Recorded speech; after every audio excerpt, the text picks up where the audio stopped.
E aí, pessoal, tudo bom? Vamos corrigir então as atividades da semana 1, né? Começamos o PET 5, vamos corrigir essas atividades. Assistam com atenção esse vídeo, vejam os outros arquivos que eu mando lá no grupo, as explicações, para não ficar nenhuma dúvida, viu? Bora lá!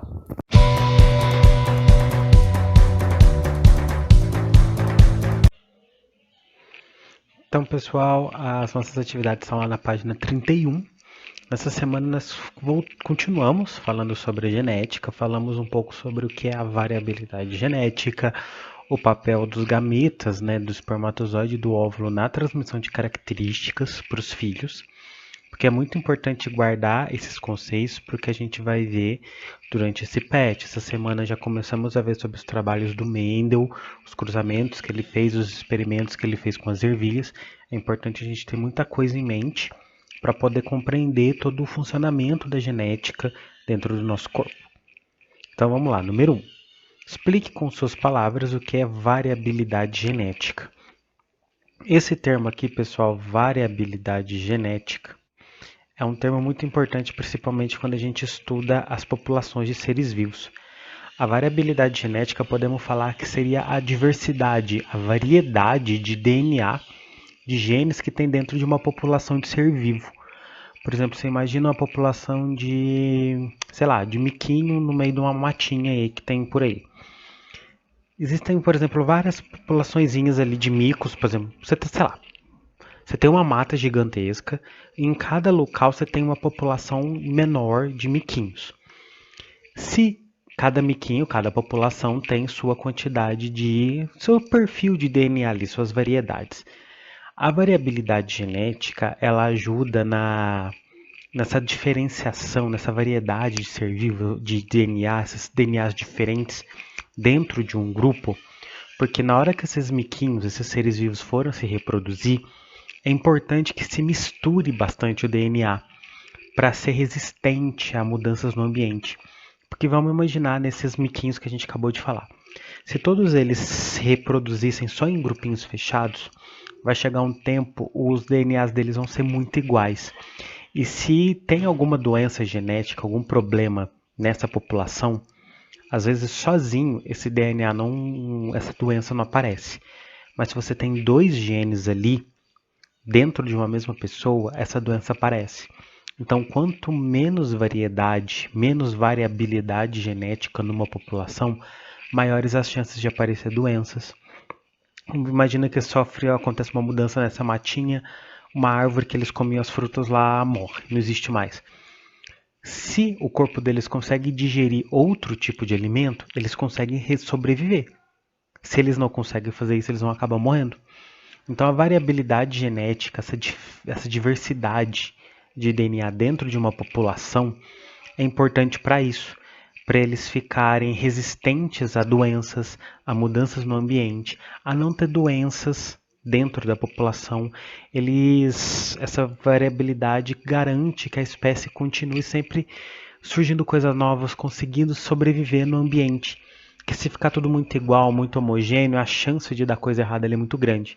Então por isso que é importante essa reprodução bem variada, bem aleatória, para manter essa variabilidade genética. Então, como eu falei aqui, variabilidade genética é a variedade de genes dentro de uma população. De uma forma bem básica, esse que quer dizer o termo. Número 2. Que fatores contribuem para a variabilidade genética e dê exemplos? A reprodução sexuada é uma delas. Vamos lembrar, na reprodução sexuada a gente tem metade do DNA do pai que vem com o espermatozoide, metade do DNA da mãe que vem com o óvulo e misturam. Então você tem DNAs de dois seres vivos diferentes que se misturam para formar um outro organismo. Então você tem mistura de DNA, então isso aumenta a variedade. Um outro exemplo aqui é o crossing over. O crossing over é esse aqui na meiose, quando está se formando os gametas, os bracinhos dos cromossomos eles se grudam e trocam pedaços. Tá vendo que ficou diferente? Então esse ficar diferente, ter DNA novo que antes não existia, aumenta a variabilidade, você tem coisa nova. Mutações, que é uma mudança no DNA, às vezes pode ser mutação que dá uma coisa ruim, mas às vezes pode ser uma mutação que dá uma coisa boa. mas de uma forma ou de outra, a variedade, a variabilidade modifica porque surge coisa nova ali. Então, todos esses fatores, eles faz mudança, faz mistura de DNA e com isso aumenta a variabilidade dentro daquela população, a variabilidade genética na população. Se essas misturas, se essas coisas novas vão ser benéficas ou não, é outra história que se estuda mais para frente, né? Que é outra coisa que vai ser analisada. Mas a variabilidade, a diversidade, a quantidade de DNA diferente circulando ali vai aumentar, porque chegou coisa nova, surgiu coisa nova ali. Número 3. Marca a alternativa incorreta. Letra A. A quantidade de cromossomos de um organismo varia conforme sua espécie? Certo. Cada organismo, cada espécie tem seu número X de cromossomos ali. B. O zigoto é resultado da fusão entre duas células reprodutivas? Sim. Junto espermatozoide com óvulo, a gente tem um zigoto. C. Células haploides contêm metade dos cromossomos da espécie? Sim. D. A mitose ocorre em células germinativas localizadas nas gônadas, dando origem aos gametas? Essa aqui é errada. Por quê? Aqui está falando que a mitose ela acontece em célula que produz gameta, célula que produz espermatozoide e óvulo. Gônada é o órgão que é produzido, testículo no homem, ovário na mulher. Então, quem faz isso não é a mitose, quem faz isso é a meiose, por isso que essa aqui está errada. Número 4. Considere que a célula somática, a célula que forma o corpo, não é célula reprodutiva, não é gameta. Então, considere que uma célula somática de um tipo de inseto possui um total de 14 cromossomos. Se essa célula passar por um processo de mitose, quantos cromossomos cada célula filha terá? Vamos lembrar, na mitose, uma célula dá origem a duas com a mesma quantidade de cromossomos. Então, se ele sofreu mitose, as filhas vai ter a mesma quantidade de cromossomos que a mãe. Se era 14 cromossomos, na mitose serão 14 cromossomos. E se uma célula germinativa, aquela célula que dá origem a gametas, desse inseto passar por um processo de meiose, quantos cromossomos haverão?